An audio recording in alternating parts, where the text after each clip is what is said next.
Muy buenos días, estimados. A ver, perdón. Ok. ¿Hiciste algún comentario? No, Muy buenos días, estimados amigos del Grupo Radio Estéreo Mairán. Hoy es sábado 26 de septiembre de 2020 y es un grato placer darles la más cordial bienvenida esta mañana de historia. Gracias, muchas gracias por la oportunidad de convivir a través de esta pasión. Soy Luis Alberto Vázquez Álvarez. Este programa lo grabamos respetando las normas federales de la contingencia que estamos viviendo. Todas las naciones tienen épocas excepcionales en las cuales alcanzan desarrollos sociales, políticos y artísticos. Polonia, el siglo de oro. Ese es nuestro tema de hoy. Y recuerden, distinguidas damas y caballeros amantes de la historia, que para nosotros escuchar sus opiniones nos enaltece, eleva nuestra calidad humana. Por ello les invitamos a que con toda confianza nos brinden su visión del tema y nos honren con ella.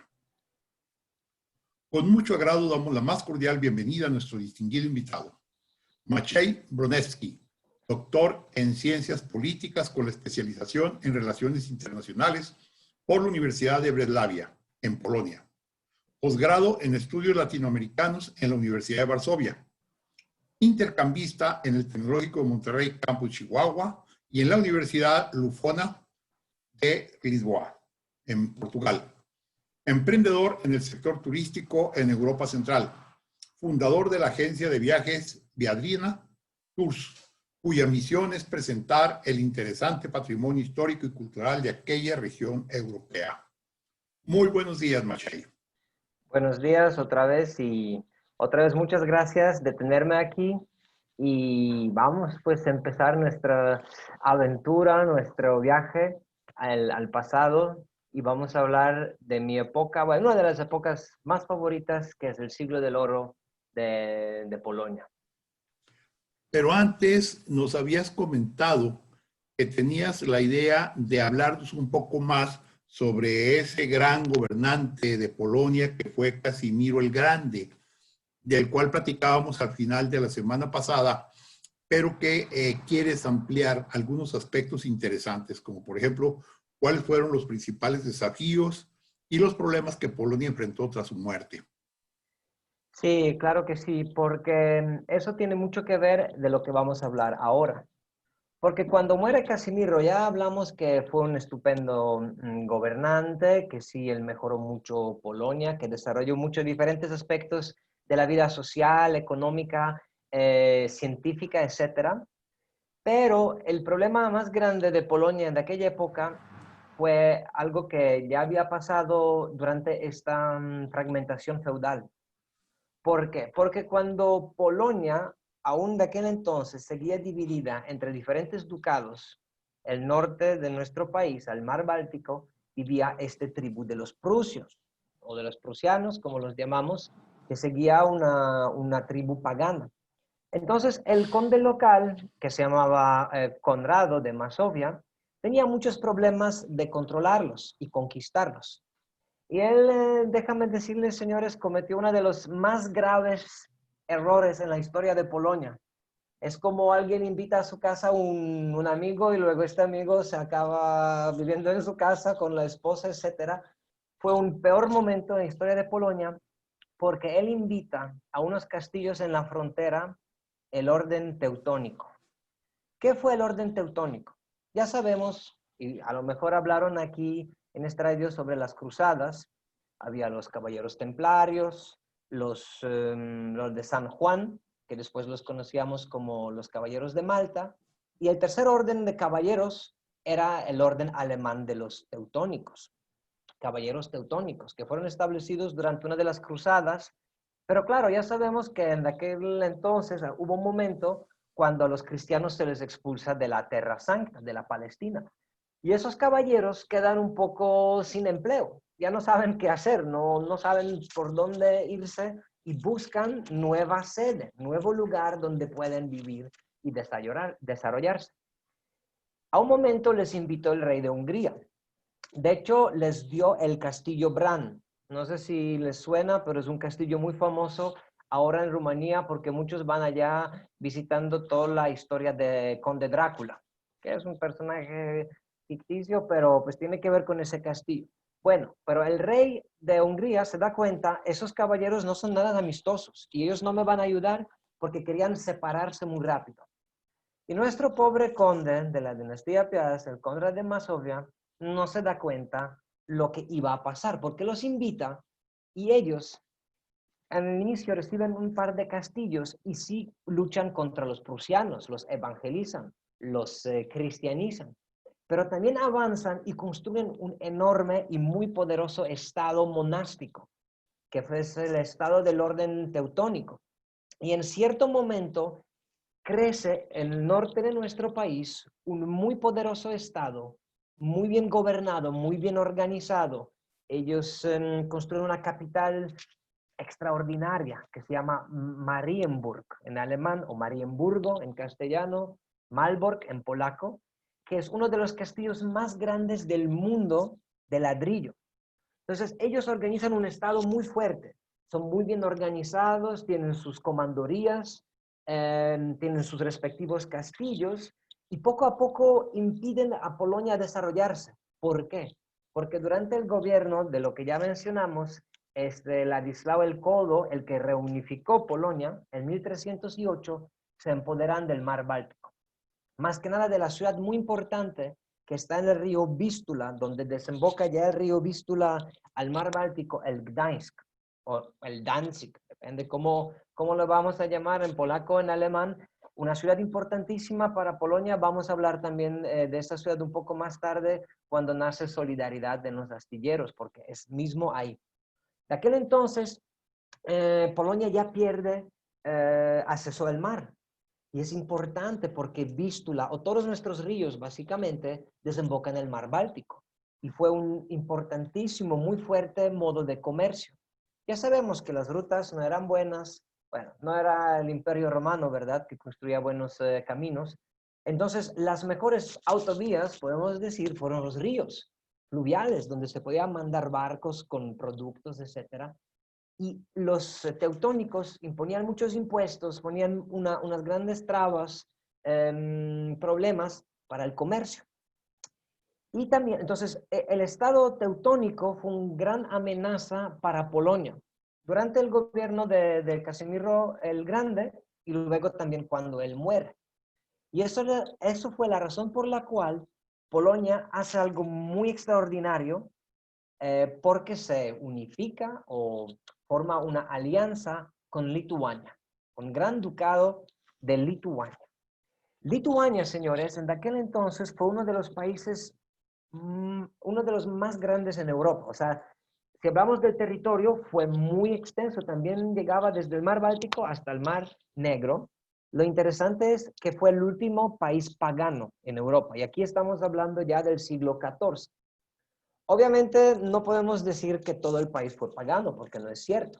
Porque los lituanos, los étnicos lituanos, sí seguían todavía las creencias paganas, que eran sagrados bosques, todos los cultos de los antepasados, sagrados serpientes, y una otra mayor parte que ya eran ortodoxa, que es parte que llamamos rutenia o rutenos.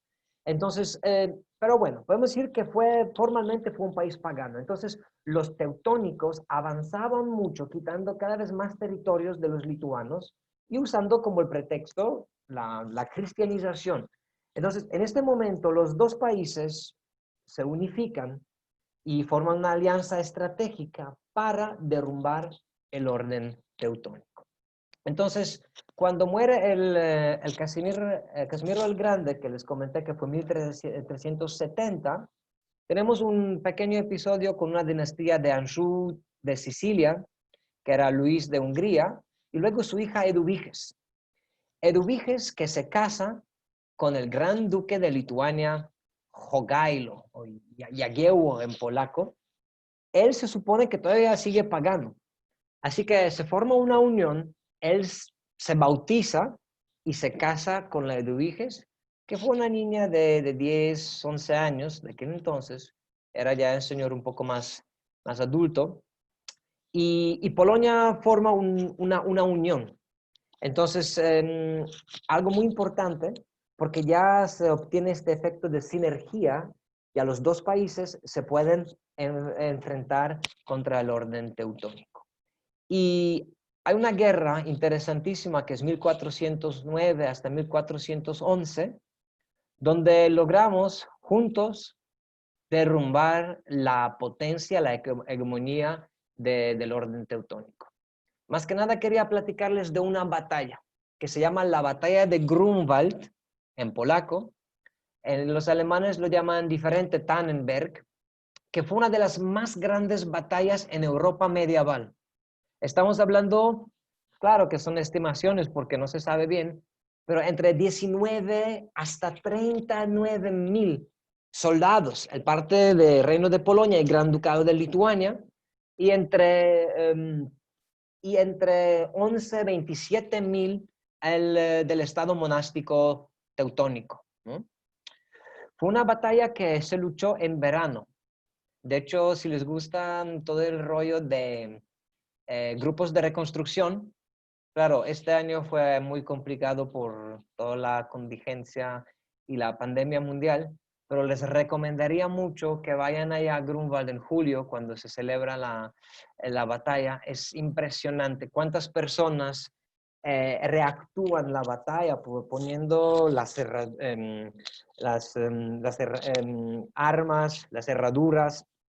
armaduras, perdón, espadas, etcétera, ¿no? Fue una batalla que gracias a Dios ganamos. Nos ayudaron también los tártaros o los mongoles, sus descendientes. Había un contingente de los mercenarios checos de Jan Žižka. O sea, realmente fue una gran lucha, podemos decir, de todo eso, todos esos elementos de Europa Central contra el poder teutónico alemán. Por eso esta batalla después tuvo un enorme significado político propagandístico, ¿no? De ambas partes, por parte de los alemanes y por parte de los polacos, ¿no? También durante y después de la Segunda Guerra Mundial. Entonces la batalla de Grunwald es impresionante, existe una muy bella pintura, un lienzo enorme también de tamaño, de nuestro gran pintor Jan Matejko, donde lo pueden disfrutar. En esta batalla muere el gran maestre de la orden, Ulrich von Jungingen. Imagínense, el Estado teutónico estuvo organizado así de que los caballeros, los hermanos, eran pocos, 270, y ahí claro que ellos tenían sus esquerros, se dice, los que los ayudaban, luego otras tropas, pero durante esta batalla casi 200 murieron de los caballeros de la esencia, ¿no? Digamos, los más importantes de la orden murieron en esa batalla. Luego las tropas polacas con el rey llegan al Marienburgo y no lo pueden conquistar. Y si van una vez allá, van a entender por qué. Es una obra maestra de arquitectura. Les recomiendo mucho, si quieren emprender el viaje por Polonia o por Europa Central, no se les pierda el Marienburgo. Tiene 3 castillos, el castillo bajo, el castillo mediano y el castillo alto. Tenía todo, tenía calefacción, tenía la canalización, estuvo todo muy bien organizado, es realmente, y esta herencia del orden teutónico está muy visible hasta hoy en día en el norte de Polonia.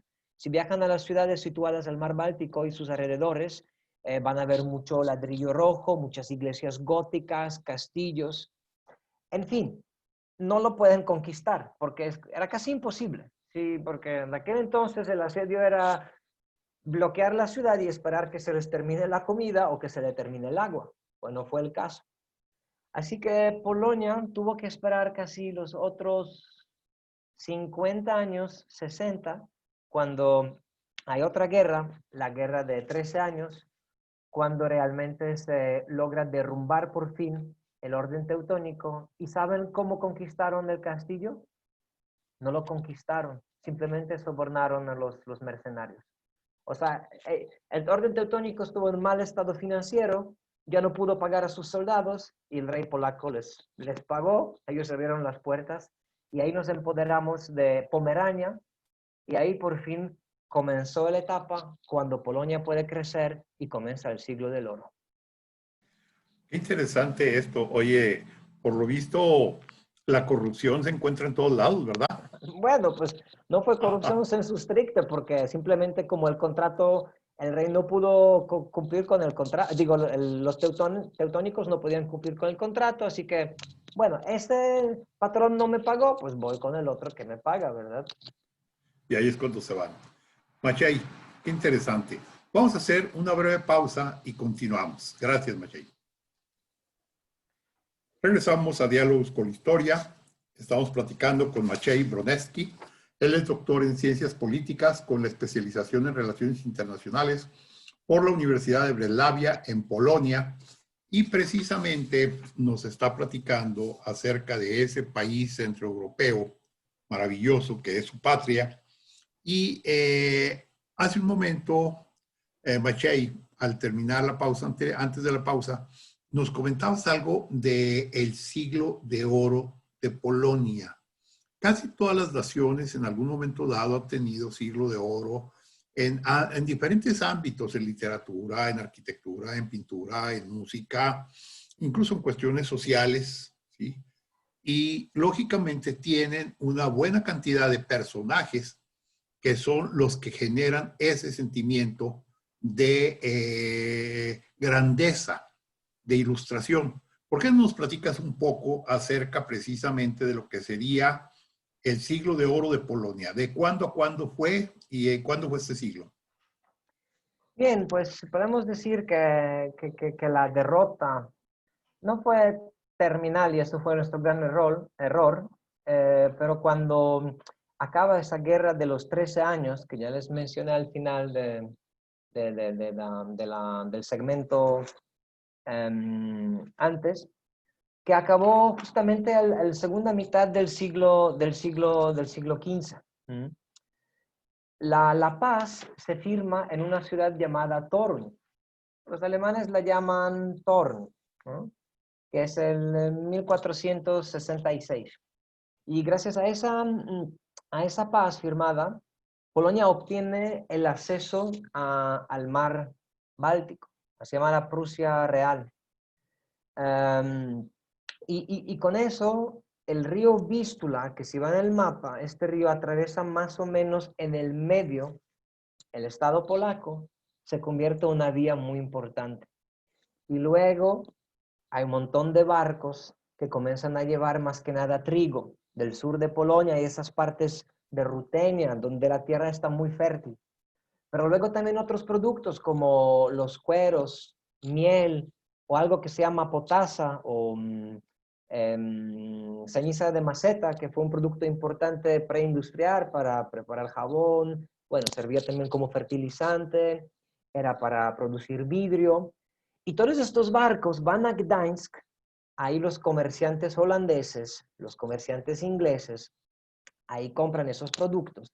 Hasta mismos barcos que eran de madera, los desmantelan y se llevan también la madera, porque ya sabemos que ya comienzan las exploraciones o estos grandes viajes intercontinentales, ¿no? Entonces, ellos necesitan mucho madera para reproducir sus barcos. Una cosa curiosa, por ejemplo, ¿saben quién nació en Gdańsk?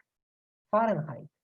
El que estableció la escala, claro que en el mundo europeo más que nada usamos los centígrados de Celsius, pero en América del Norte, en Estados Unidos, todavía usan la escala Fahrenheit. Y él nació en Gdańsk, pero luego se fue a Holanda, ahí vivió y estableció esta escala. Entonces, Gdańsk se convierte como la ventana de Polonia, ¿no? Y comienza a crecer la economía, comienza a crecer también podemos decir, el poder adquisitivo. Y los que más aprovechan, desafortunadamente, de cierta forma, son los nobles polacos, ¿no? Porque ellos son los terratenientes, ellos son los que pueden vender los productos de sus tierras. Comienza también a modificar un poco el sistema político cuando los reyes pierden cada vez más y más de sus poderes y tienen que otorgar varios privilegios a la nobleza polaca o polaco-lituana para ser más precisos. Pero sí, es un momento también cuando derrumbamos el orden teutónico, realmente por un cierto momento, a veces pasa en la historia, aunque no me crean, más que nada en Europa Central, no teníamos enemigos fuertes, o así los que estaban alrededor de nosotros y es relativamente la época de la paz. Así que si hablamos de personas ilustres, obviamente ya les mencioné de Toruń y no es una coincidencia, señores, porque en la misma ciudad, más o menos unos cuantos, 7 años después de esta paz, en 1473, nace uno de los mentes más brillantes de Europa de aquel entonces, el Nicolaus Copérnico. Que claro, también aquí no nos basta tiempo de aclarar cuál fue su nacionalidad, porque a lo mejor nunca lo vamos a resolver. Se puede decir que era un poco alemán, un poco polaco. Si lo ven en Wikipedia, lo aciertan que fue el prusiano real, que se me parece muy extraño. No obstante, él sí hablaba alemán, sí hablaba polaco, estudia en la Universidad Hagellona, que yo mencioné tantas veces. Luego se va a Italia, porque ahí es la tradición de las universidades, estudia en Bolonia. Y regresa a Polonia y ayuda mucho al obispo de Warmia, es una región de Polonia, y ahí también escribe una de sus obras más importantes, que es las revoluciones de las esferas celestes, que revolucionizó todo el concepto, la cosmología cristiana de esa nueva teoría heliocéntrica. Y bien, y claro que nosotros estamos muy orgullosos de él y en Toruń, en esta ciudad que les mencioné, que además es muy bonita porque fue muy poco dañada durante la Segunda Guerra Mundial, que en Polonia es algo un poco extraño, una ciudad que preservó sus murallas, sus iglesias, y ahí también existe hasta ahora la casa donde nació el Copérnico, que ahora es su museo. Pueden visitar y ver más o menos el famoso astrónomo, el famoso científico, vivió en la primera etapa de su vida. Claro, también del siglo XVI, y usted lo sabe muy bien porque ya hablaron de Cervantes y de la época cervantina, que es más o menos en la misma, precisamente es del mismo siglo, surge la literatura polaca.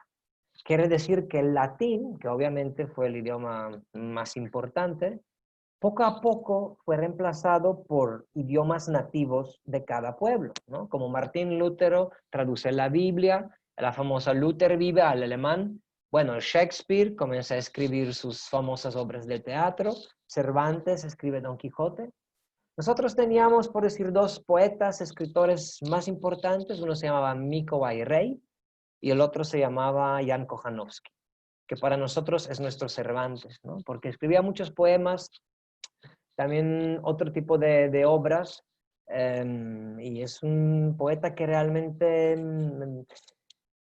bueno, mejoró no podemos decir, pero sí llegó a un altísimo nivel de uso del idioma polaco, y sí realmente podemos decir es cuando el idioma madurece, ¿no? Cuando ya se pone bonito, con un vocabulario muy rico. Es el Jan Kochanowski, Jan Fritz Modrzewski, que él está un poco más involucrado en los temas políticas, sociales, etcétera. Pero es un momento cuando Polonia realmente sí desarrolla su idioma, su cultura, la arquitectura también. Por ejemplo, si van a Cracovia, que fue de aquel entonces todavía la capital, la colina Wawel, que ya mencioné, que es donde se encuentra la catedral, pero al lado, en la misma colina, el Castillo Real. Y en 1507 se cumplen las obras cuando se reconstruye el castillo en el estilo renacentista. De hecho, es muy curioso, pero uno de los reyes polacos de la dinastía del Hagellón, que se llama Sigismundo el Viejo, se casó con una italiana, la Bona Sforza. Y la reina Bona, ella trae de Italia, además de varias verduras, por ejemplo, zanahorias, brócolis. Nosotros le llamamos las verduras italianas hasta hoy en día en el idioma polaco, porque ella pues, nos trajo ese tipo de legumbres que no conocíamos. Luego trae muchos arquitectos. Y, por ejemplo, si van a Polonia, allá en Cracovia, visitan la catedral, hay una hermosa capilla donde está enterrado, donde está sepultado el rey Sigismundo. Es una de las obras más bellas, más preciosas del Renacimiento al norte de los Alpes. También el castillo Wawel como tal. Claro que los arquitectos italianos tuvieron que ajustar un poco el estilo, porque Polonia es mucho más frío, no se puede, los techos tienen que estar inclinados, porque a veces si cae mucho nieve y es peligroso, no puede estar plano el techo, etcétera, ¿no? Pero sí, sí se aplican muchas novedades y realmente es cuando tenemos muy bonitas construcciones, iglesias hechas por los italianos que vinieron con la Bona y después. Entonces sí, sí fue una gran, por decir, una gran abundancia, ¿no? De aquel entonces. Y claro, llegamos también al momento importante para mencionar que Polonia fue una de las excepciones en Europa en cuanto de la tolerancia religiosa. Porque antes de morir, el último de la dinastía de Hagellón, el hijo del Sigismundo el Viejo, el Sigismundo Augusto, él decía, y es muy progresivo para entonces, yo soy su rey, pero yo no soy su rey, yo no soy el rey de su conciencia. O sea, yo no los puedo imponer en cuál confesión creen, eso está libre. Y Polonia, en la época de la Reforma Protestante, aunque sepamos que es un país católico, sí fue católico, pero también es un gran momento cuando se desarrollan otras confesiones, los luteranos, los calvinistas. No olvidemos que toda la parte oriental de Polonia, o esa unión, son unas personas de la confesión ortodoxa, ¿no? Que es la rutenia y toda la tradición oriental de la iglesia católica, de la iglesia cristiana, de la cristiandad. Entonces, Polonia fue muy impactada por lo que pasó en París, de la matanza de la noche de San Bartolomé. Y dijo, eso nunca puede, o nunca puede pasar en Polonia. Y a cada rey después tuvo que firmar un cierto, esta confederación se llama, sí creo que se llama Federación de Varsovia o un documento de Varsovia, donde él confirmaba la tolerancia religiosa, que Polonia va a ser un país libre para todos y no va a imponer el rey a ninguno de sus súbditos su confesión. Y para terminar, porque desafortunadamente Sigismundo el Augusto fue el último de la dinastía de Hagellón, él muere en el año 1572. 3 años antes de su muerte se logra un enorme acuerdo político. Es el año 1569, la Unión de Lublin. ¿Qué es? Porque antes Polonia y el Gran Ducado de Lituania sí fueron una unión, pero más que nada personal. Quiere decir, bueno, lo que les vinculaba fue el personaje del rey. Es como en Dinamarca, Suecia y Noruega, por muchos años sí había solo un reino, ¿no? Pero aquí, o por ejemplo Portugal inclusive y España, ¿no? Creo que con 40 años, durante el Felipe, cuando se unen esos dos reinos ibéricos. Pero lo que hace la unión de Lublin es completamente distinto porque forma una comunidad, o le llaman mancomunidad polaco-lituana, la República de las Dos Naciones, que se forma instituciones propias, pero también es un país, pero dos, es una federación. Es muy curioso y muy interesante esa solución política, porque ahora tuvimos diferentes reyes, pero ellos ya gobernaban en esta entidad política, la mancomunidad polaco-lituana. Y claro, los polacos se consideran un poco más herederos de esa tradición. De hecho, en la tradición lituana hace poco no se consideraba tan positivo ese periodo, pero desde, podemos decir, 1569 hasta 1795, o sea, estamos hablando, ¿cuánto? Casi 200 años más, casi 200 años, existía ese estado político, ¿no? Una cosa un fenómeno muy interesante en el mapa europeo. Entonces, muere el Sigismundo, los nobles polacos, que cada vez son más poderosos, más fuertes, más ricos, tienen que decidir qué vamos a hacer ahora, cómo vamos a proceder, cómo vamos a construir el sistema político. Y es algo muy interesante porque hace algo completamente nuevo, que es la monarquía electoral. Y eso les quería hablar un poquito más pronto. Muy interesante, Machei. Fíjate que uno de los temas que tocaste me recordó precisamente el detalle del Imperio Austrohúngaro, que eran exactamente dos naciones que van a dar lugar a la Primera Guerra Mundial, en la cual había un solo rey. Sí, Este, y sí, yo creo que dos sí se naciones, dos puede buscar capitales. unas paralelas, aunque eso creo que fue el siglo ya, segunda mitad del siglo XIX, aquí estamos hablando del siglo XVI. O Sí, sí, sea, fue sí, sí. algo, bueno, fue, en varios aspectos Polonia fue diferente o muy progresiva, pero no significa que necesariamente nos trajo éxito eso. Ah, ok, vamos a hacer una breve pausa. Al regresar nos platicas de ese sistema tan especial que nos acabas de comentar, que fue ese tipo de monarquía diferente a la Europa de entonces. Vamos a la pausa. Regresamos a Diálogos con la Historia. Estamos platicando con Maciej Brodecki. Él es doctor en Ciencias Políticas con especialización en Relaciones Internacionales por la Universidad de Breslavia en Polonia.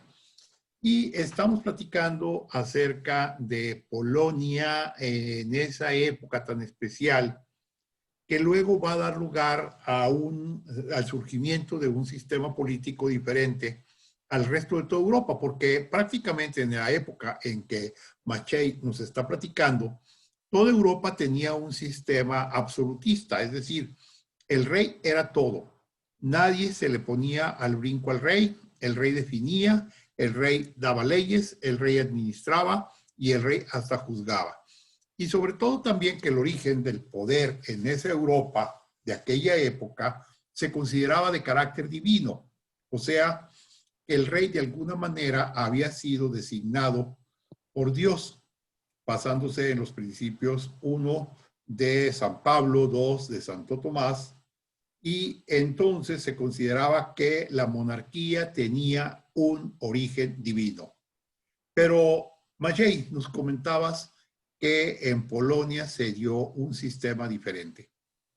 Sí, es cierto, Luis Alberto, porque si vemos lo que pasa después de la muerte del último de la dinastía de Jagiellones, el Sigismundo Augusto, es algo muy curioso, que no sucedió casi en ningún otro país europeo, menos el Vaticano, porque el Vaticano también es un ejemplo de la monarquía electoral, que se elige bueno, no es el rey, pues es el papa, pero es una monarquía. Entonces, cuando muere el Sigismundo, existe un problema, ¿no? ¿Cómo vamos a decidir quién nos va a gobernar?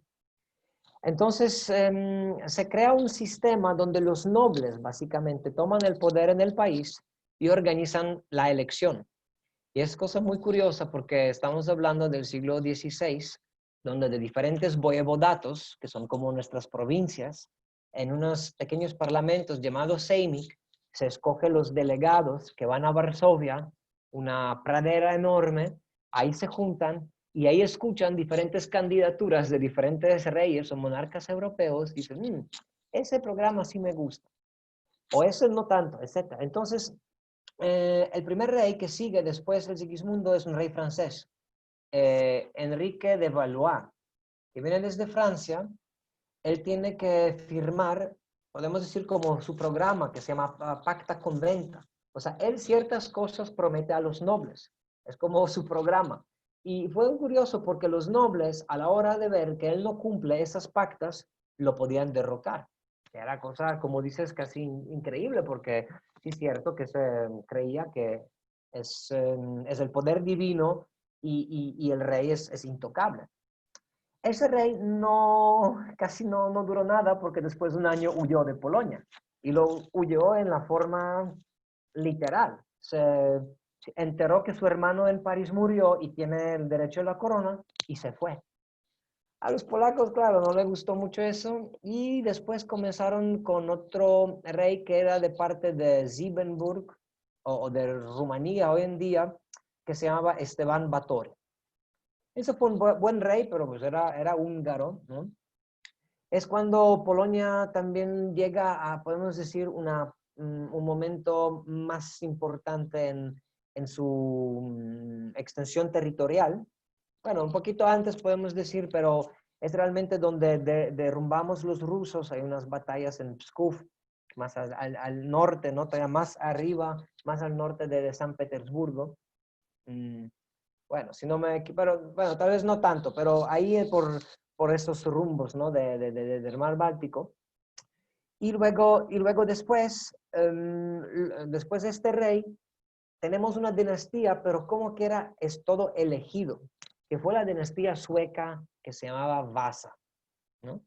Que fue un rey Sigismundo, el Sigismundo III, y el señor es el cual muda la capital de Cracovia a Varsovia. Hay varias razones. Dicen que una de ellas es que de Cracovia era mucho más lejos a Suecia que desde Varsovia, que era mucho más cerca, porque en el inicio él pensaba que puede gobernar dos países juntos, ¿no? Es también el momento cuando se introduce la contrarreforma en Polonia. O sea, esa tolerancia, esa diversidad religiosa, poco a poco comienza a acabar. Porque el Sigismundo es un católico devoto, le da un enorme espacio a los jesuitas, la Compañía de Jesús. Ellos establecen sus colegios, sus, bueno, parroquias, enseñan a la juventud. Es un fervor impresionante, o sea, ahí tenemos un montón de muy bonitas, muy lindas iglesias barrocas, pero a la vez, y aquí también podemos echar un poco las paralelas con España, o luego lo que gobernaban ahí en la ultramar, el catolicismo, ¿no? Que de cierta forma fue muy, bueno, pues podemos decir, como que no fue muy inclusivo, ¿verdad?, de permitir otras religiones. Bueno, pues podemos decir que en el mundo protestante no los trataban mejor, como en Holanda sabemos lo que hacían con los católicos o con Inglaterra. Fue un tiempo cuando no se permitía otras confesiones que las oficiales, ¿no? No obstante, ese momento es cuando Polonia poco a poco comienza a perder su importancia o esa mancomunidad.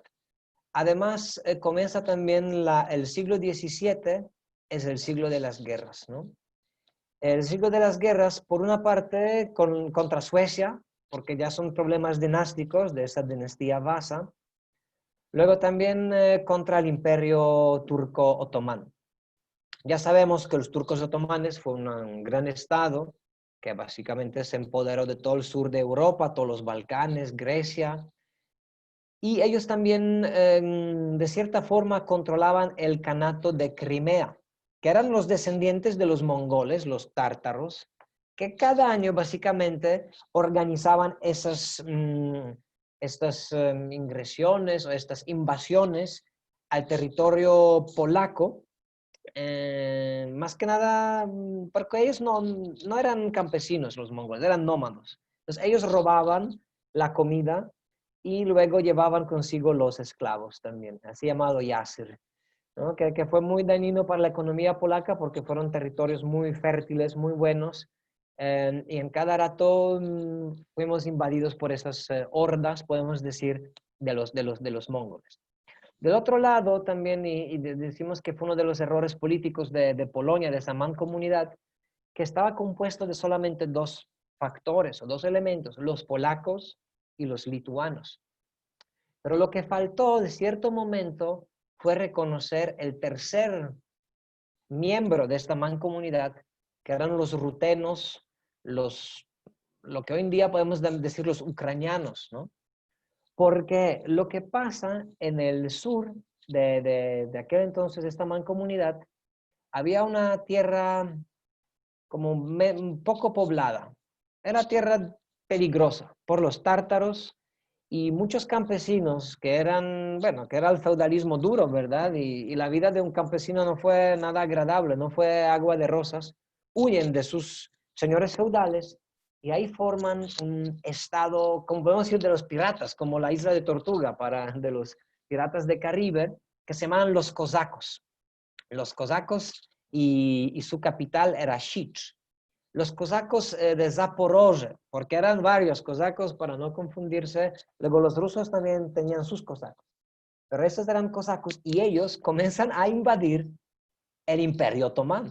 Hasta un día fue el momento cuando incendiaron Istambul. O sea, el sultán, estando en su palacio, de repente ve el humo y son los cosacos que le queman su capital. Imagínense la indignación. Y siempre fue un momento que fue un momento de conflicto, esos cosacos por un parte y los tártaros del otro, entre Polonia, esa mancomunidad polaco-lituana contra el Imperio Otomano. Entonces, uno de los golpes más fuertes a este siglo dorado de Polonia y un momento de gran declive es así llamada la rebelión de Chmielnicki, que es 1648, cuando muere uno de los reyes de esa dinastía Vasa, Ladislao el IV, y fue algo que cambió completamente, bueno, Polonia, ¿no? Porque esa rebelión es muy fuerte, que destruye toda la parte bastante importante en cuanto a producción de agricultura, el sur de Polonia. Y ya viendo que Polonia es débil, en 1655 nos invaden los suecos. La invasión sueca, que la llamamos el diluvio. Si les gusta la literatura, les recomiendo mucho que lean el autor polaco llamado Henryk Sienkiewicz. A lo mejor lo conocen porque él recibió el premio de Nobel, pero su novela más reconocida es Quo Vadis, sobre los primeros cristianos. Luego se hicieron varias producciones de Hollywood después, basadas en el libro. Pero él también escribe una novela, 3 novelas muy interesantes, que es Con el fuego y con la espada, luego El diluvio y El héroe polaco, o el Wodojowski, donde escribe estas guerras, primero contra los cosacos, luego contra los suecos. La invasión de los suecos fue destructivísima. ¿Por qué? Porque ellos nos golpearon justamente en el territorio que gozaba de paz de 200 años. Desde las guerras contra el orden teutónico, había provincias de Polonia que no fueron afectados por las guerras. De repente llegan los suecos. De aquel entonces fue un país, con todo mi respeto, mucho menos desarrollado que Polonia. Si van a Estocolmo y visitan sus museos, en muchos de ellos van a encontrar bonitas cálices o, bueno, ¿cómo se llama? Esos utensilios de iglesia, ¿no? Litúrgicos o otras obras de arte que ellos se llevaron en el siglo XVII de Polonia. Luego nos invaden los rusos, una parte. Lo interesante es que Polonia se recupera, o sea, se da cuenta que estamos mal, en fin, logra expulsar todas las tropas foráneas, podemos decir, del país, y elige el rey Juan Sobieski, que fue uno de los pocos polacos realmente, ¿no? Elegidos en trono polaco. Y es un momento de la última gloria, porque en el año 1683, las tropas polacas, la famosa caballería llamada husaria, eran esos jinetes muy bien entrenados, con caballos enormes, con unas lanzas muy largas, que derrumban el ejército turco-otomano. Saben que fue el famoso asedio de Viena, Kara Mustafa, el Leopoldo Habsburgo, el emperador del Sacro Imperio Romano Germánico, tiene que huir de su capital y pide a la ayuda del rey polaco. Luego él llega con otras tropas de Sajonia, de Baviera, y derrumban los turcos, ¿no? Con lo cual ya acaba la amenaza turca en Europa, ya esa amenaza está libre. Y ya como dijiste, o como dijiste tú, Luis Alberto, crece el nuevo concepto del absolutismo ilustrado, ¿verdad? Que ya entramos poco a poco el siglo XVIII, la época de ilustración de Diderot, de otros conceptos, y nuestros vecinos comienzan a crecer mucho, ¿no? Rusia, bajo la nueva dinastía de los Romanov y el Pedro el Grande, luego Prusia, gobernada por la dinastía Hohenzollern, que el rey sargento o el rey soldado, y luego su hijo Federico II, llamado el Grande, la María Teresia y José II. Y Polonia, desafortunadamente, por esas guerras, por falta de conciencia, cae. Es una cosa triste. Muchos intelectuales polacos estaban pensando por siglos, ¿cómo es posible que un Estado tan grandioso y tan potente desapareció del mapa de Europa? ¿Por qué? Porque esa monarquía electoral se comenzó a deformar. Y lo peor de todo fue así llamado liberum veto, el veto libre, que cada noble durante las sesiones de Sejm, que es la cámara baja del parlamento polaco, podía romperlas, diciendo, yo no quiero, yo no estoy de acuerdo. Y con eso una obstrucción de cualquier tipo de trabajo parlamentario. Y claro que nuestros vecinos, mucho más, bueno, otro sistema absolutista, sobornaban a nuestros parlamentarios, ellos rompían esas sesiones de parlamento y Polonia ya no se podía reformar.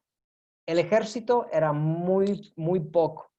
La economía ha estado muy, digamos, débil porque los nobles, la nobleza polaca, la famosa magnateria, los terratenientes, cada uno era casi un rey en sus propias tierras, con sus bonitos palacios, con su corte, con su ejército privado. Así que falta un poco de esa conciencia de que lo que es el Estado y esa forma de pensar en patria como tal y los particularismos locales condujeron que en el siglo XVIII, bajo la dinastía sajona de los Wettin, la casa de Wettin, si van a Dresden, les recomiendo que vayan porque para Dresden es la época dorada, para nosotros es el declive. Así que Polonia poco a poco comienza bueno, pues a desaparecer y eso les quería comentar en la próxima reunión. Gracias, Maciej Broneski. Precisamente la semana pasada yo comentaba que había muchas similitudes entre Polonia y México y ahorita nos las acabas de mencionar. Esas tomas de parte de los prusianos, de los rusos, de todo mundo que trata de apoderarse. Maciej Broneski, pues muchísimas gracias. Pues de nada, Luis Alberto, gracias por invitarme. El próximo sábado continuamos con esta historia de Polonia. Yo le agradezco a mi compañera Claudia Martínez Martel en la coordinación general y en su voz en el dato histórico, a mi compañero Roberto Ríos en la dirección de edición y grabación de este programa, y a ustedes, estimados amigos todos, los esperamos el próximo sábado 3 de octubre en la tercera parte de esta serie de Polonia. Muchas gracias, muy buenos días, muy feliz fin de semana.